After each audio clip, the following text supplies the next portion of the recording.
Hi friends, বাবুস কিচেনে সবাইকে welcome করে আজ আমি আপনাদের সামনে আরও একটি রেসিপি নিয়ে হাজির হয়েছি। আজকের রেসিপি হলো মালপোয়া, নরম তুলতুলে রসালো মালপোয়া। তা চলুন যাওয়া যাক রেসিপির দিকে। আমি কিভাবে বানিয়েছি এই মালপোয়া, আর ভিডিওটি স্কিপ না করে লাস্ট পর্যন্ত দেখার জন্য অনুরোধ রইল।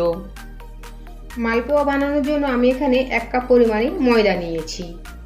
এই ময়দাটা এখন একটা মিক্সিং গ্রাইন্ডারের মধ্যে নিয়ে নেব। সাথে দেব এই সেম কাপেরই 1/2 কাপ সুজি। এখানে আমার কাছে মোটা দানা সুজি রয়েছে, তাই মিক্সির মধ্যে একবার গুঁড়ো করে নেব।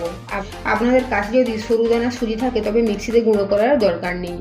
এখন এই সুজি আর ময়দার মধ্যে দেবো 2টো এলাচ, সাথে দেবো 1 চামচ পানমৌরি। পানমৌরিটা আমি হালকা করে ভেজে নিয়েছি। এখন এই শুকনো উপকরণগুলো গুঁড়িয়ে নেব। সমস্ত উপকরণ গুঁড়িয়ে নিয়েছি, একটা বড় বোলের মধ্যে নিয়ে নেব। শুকনো উপকরণগুলোর মধ্যে দেবো দুধ দিয়ে একটা ব্যাটার বানিয়ে নেব। এখানে আমি রুম টেম্পারেচারে থাকা দুধ নিয়েছি। দুধটা ভালোভাবে ফুটিয়ে নিয়েছি, তারপরে ঠান্ডা করে নিয়েছি। আর দেবো 1/2 কাপ কনডেন্স মিল্ক। আপনারা এই কনডেন্স মিল্কের পরিবর্তে গুঁড়ো দুধ বা ক্রিম বা খোয়াও ব্যবহার করতে পারেন। এখন সমস্ত উপকরণ মিশিয়ে নেব। প্রথমে আমি 1/2 কাপ দুধ দিয়েছিলাম, আরও দেবো কিছুটা পরিমাণে দুধ। আপনারা এখানে ময়দার পরিবর্তে আটা দিয়েও ব্যাটারটা বানিয়ে নিতে পারেন, বা আটা ময়দা মিশিয়েও বানাতে পারেন। ব্যাটারটা ভালোভাবে মিশিয়ে নিতে হবে, এর মধ্যে যেন কোনো লাম্পস না থাকে। দেখুন ব্যাটারটা এখানে রেডি করে নিয়েছি। এখানে টোটাল দুধ লেগেছে 2 কাপের কাছাকাছি। 1 কাপ পুরো ভর্তি, আর আরেক কাপের হাফেরও আর একটু বেশি।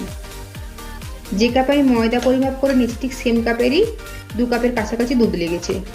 দেখুন ব্যাটারের ঘনত্ব ঠিক এভাবে রয়েছে। এখন 30 মিনিটের জন্য ঢাকা চাপা দিয়ে ব্যাটারটা রেখে দেবো ভালোভাবে সেট হওয়ার জন্য। মালপোয়ার জন্য চিনি সিরা বানিয়ে নেব। একটা কড়াই বসিয়ে দিয়েছি, কড়াইয়ের মধ্যে দেবো 1 কাপ পরিমাণে চিনি, 1 কাপ জল। গ্যাসের ফ্লেম বাড়িয়ে দিয়ে চিনিটা গলে নেব।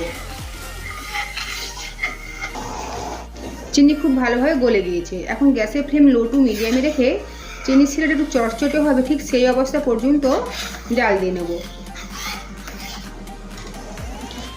এই চিনির শিরার মধ্যে আমি এলাচ দেবো না, আপনারা চাইলে এলাচ দিতে পারেন। আমি এখানে দেবো কেশর ফুড এসেন্স। মালপোয়ার জন্য চিনির শিরা রেডি হয়ে গিয়েছে। এই চিনির শিরার মধ্যে একটা চটচটে ভাব এসেছে, ঠিক যেভাবে আবার মধুর মধ্যে চটচটে ভাব থাকে ঠিক সেভাবে, দেখুন এভাবে।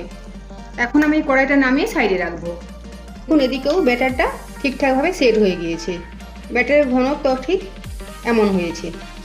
এখন মালপোয়াগুলো ভেজে নেব। মালপোয়া ভাজার জন্য ঠিক এভাবে একটা চাওড়া ফ্রাই প্যান নিয়েছি। এভাবে এখন চাওড়া প্যানেতে এই মালপোয়াগুলো ভেজে নিতে হবে। তেল মিডিয়াম গরম হয়েছে, এখন দেবো ব্যাটার।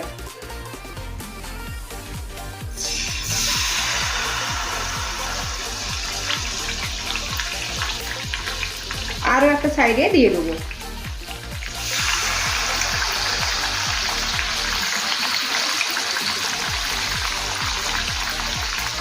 গ্যাসের ফ্লেম বাড়ানো যাবে না, ঠিক এভাবে লো টু মিডিয়ামে রেখেই মালপোয়াগুলো ভেজে নেব।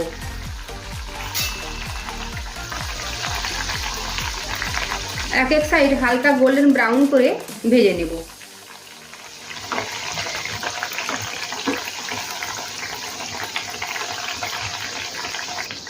একবার উল্টে দেবো।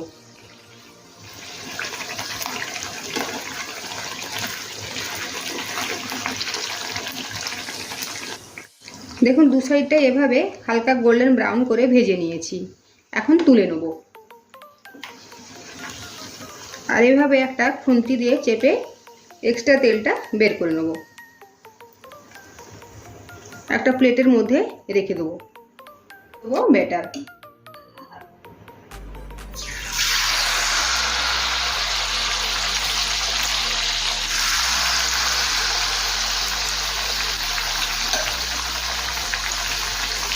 এখন ভেজে রাখা মালপোয়াগুলো এই চিনির শিরার মধ্যে দেবো। চিনির শিরাটা হালকা গরম রয়েছে।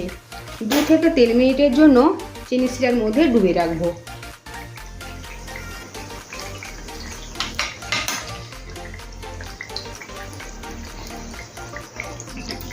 প্রায় 3 মিনিট পরে মালপোয়াগুলো চিনি শিরা থেকে তুলে নেব।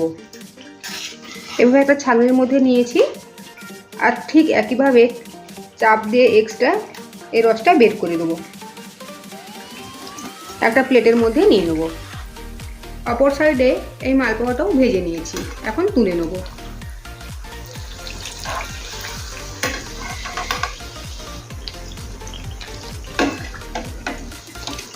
ঠিক একইভাবে বাকি মালপোয়াগুলো ভেজে নেব, আর চিনি শিরার মধ্যে 2 থেকে 3 মিনিট ডুবিয়ে তুলে নেব। দেখুন সবকটা মালপোয়া ভেজে নিয়েছি, তৈরি হয়ে গিয়েছে রসালো নরম তুলতুলে মালপোয়া। আর ওপর থেকে একটু খোয়া ক্ষীর দিয়ে গার্নিশিং করেছি। আজকের আমার এই মালপোয়া রেসিপি যদি আপনাদের ভালো লেগে থাকে তো অবশ্যই কমেন্ট করে জানাবেন কেমন হয়েছে। সাথে লাইক, শেয়ার, সাবস্ক্রাইব করার জন্য অনুরোধ রইল, আর পাশে থাকা বেল আইকন প্রেস করার অনুরোধ রইল আমার প্রতিদিনের ভিডিওর আপডেট পাওয়ার জন্য। ভালো থাকবেন, সুস্থ থাকবেন। ফিরে আসছি অন্য কোনো রেসিপি নিয়ে। আর ভিডিওটি লাস্ট পর্যন্ত দেখার জন্য ধন্যবাদ।